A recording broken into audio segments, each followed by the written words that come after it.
We have some major breaking news. Sean Diddy Combs has just filed a $100 million defamation lawsuit against NBC Universal for the making of Diddy, the making of a Bad Boy documentary. This week got real messy for Diddy, and not in a quiet way either. For a quick rundown, his massive $100 million lawsuit just got tossed out by a judge like it meant nothing. On top of that, his appeal has been sitting untouched for 17 days straight. No response, no movement, just silence. And every update that dropped this week, none of it helped him. It actually made things look worse, way worse. We're breaking down everything that went down in Diddy's case this week.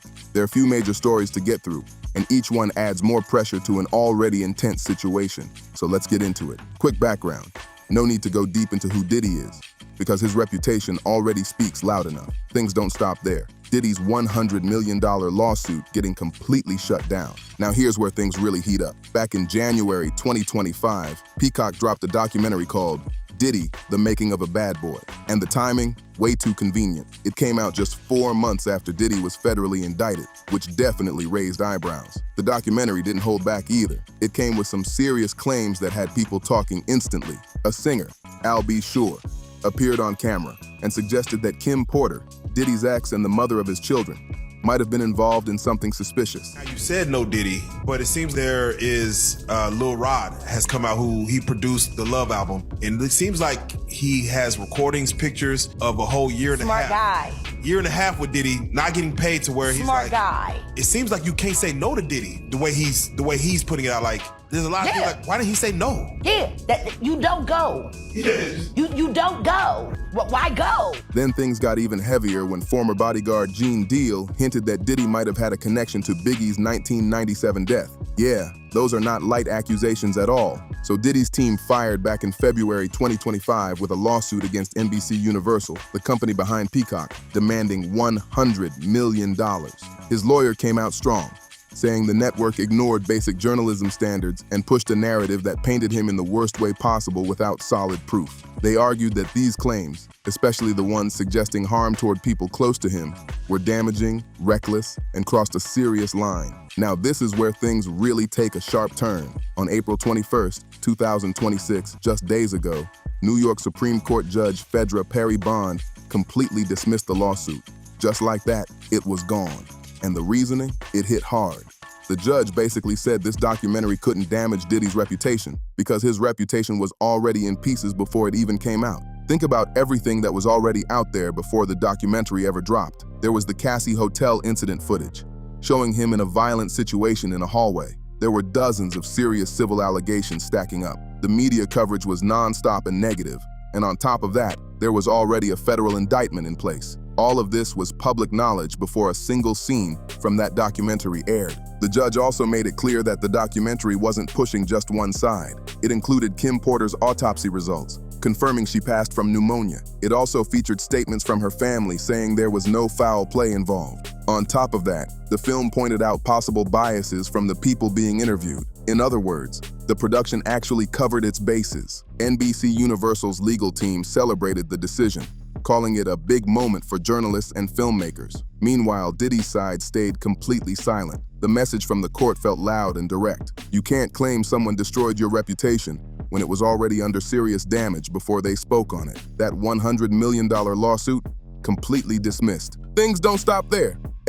Because behind the scenes, Diddy is reportedly getting ready to push back against Lil Rod. While everyone was locked in on the lawsuit headlines, something else was unfolding a bit more quietly, and it caught a lot of people off guard. This one involves a producer named Rodney Jones, also known as Lil Rod. Back in February 2024, he hit Diddy with a $30 million lawsuit, and the claims were extremely serious. Lil Rod alleged that Diddy pressured him into inappropriate situations, offering money and industry opportunities as leverage. He also brought up accusations involving misconduct, harassment, and even claims of being drugged. When that lawsuit first surfaced, Diddy's attorney, Erica Wolf, wasted no time responding. She came out strong, calling the entire case pure fiction and describing it as a bold attempt to grab headlines and push for a fast payout. She didn't hold back either. She stated clearly that Lil Rod was never threatened, never groomed, never assaulted, and never trafficked. And in their complaint, Diddy's attorneys were saying that NBC Universal made the assumption that their client has committed numerous heinous crimes, including serial murder,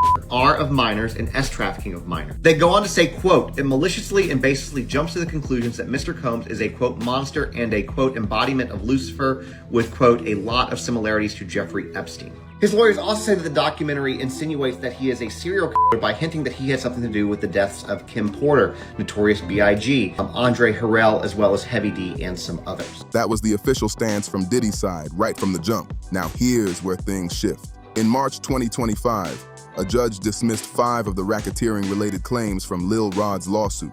That decision gave Diddy a rare moment of relief in court and removed some of the heaviest accusations from the case.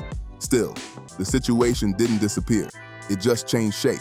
Fast forward to April 15th, 2026, when All Hip Hop dropped a new report saying Diddy's legal team is now gearing up to strike back with counterclaims against Lil Rod. They're pointing to what they describe as recent conduct and facts that have come to light. And here's the key detail.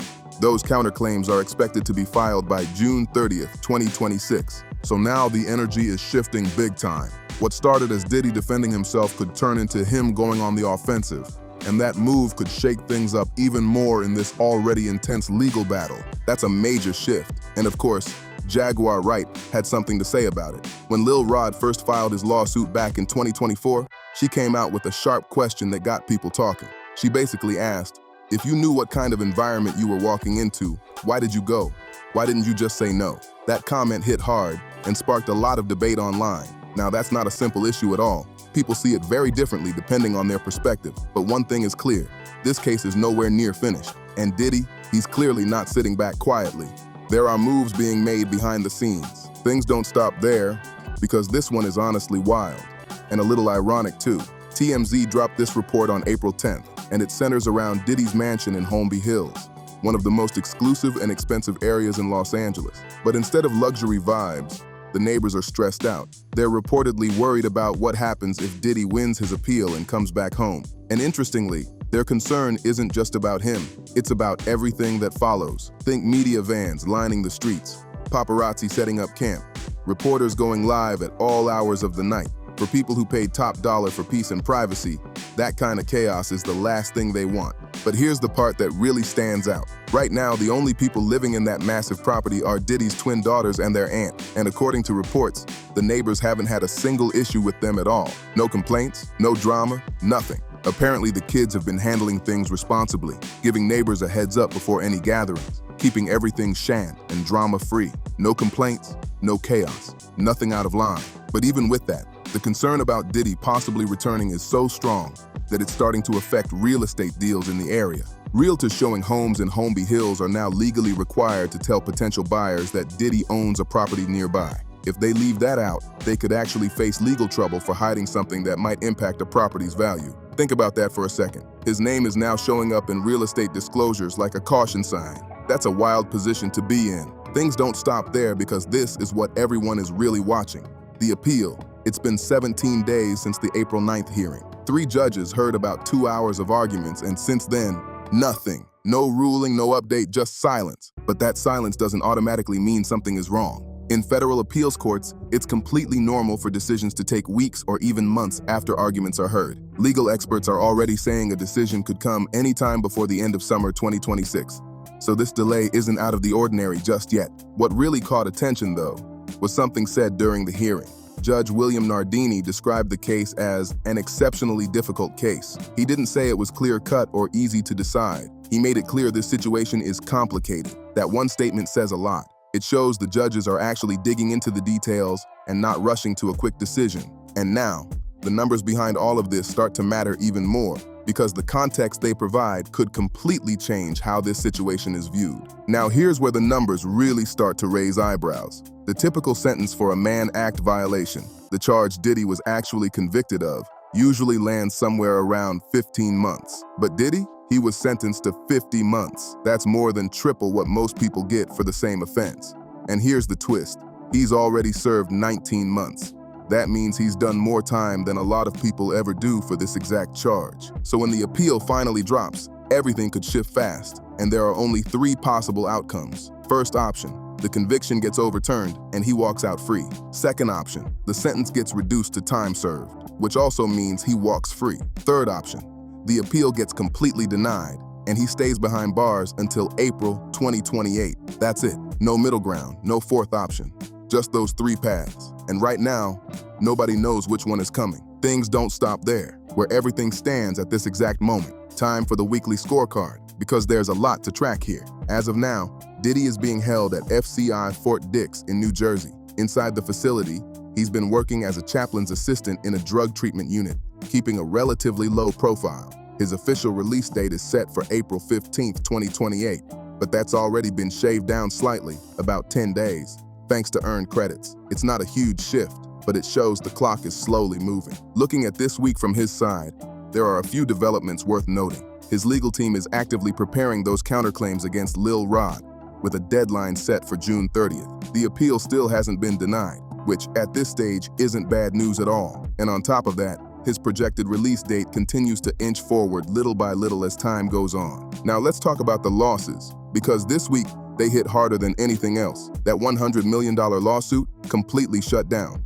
No room for debate. The judge made it clear that his reputation had already taken such a major hit that a documentary couldn't really make things worse. That's a brutal statement to have on record, and it doesn't stop there. His name is now showing up in real estate disclosures in his own neighborhood, like a warning buyers have to be told about. That's not normal at all, and it shows just how far things have shifted around him. On top of that, the appeal decision is still hanging in the air, and it could drop at any point before August. The pressure is building fast. The Lil Rod counterclaims are coming up in June, and multiple civil cases, including the Jonathan Hay lawsuit, are steadily moving closer to trial. Everything is stacking up at once. So yeah, this week, definitely not a good one for Sean Combs. And the craziest part, the biggest decision of all is still coming, and it could change everything overnight. If you've been keeping up with all these updates, make sure you like, subscribe, and share this with someone who needs to see it. And drop a comment saying update, so I know you're locked in for the next breakdown.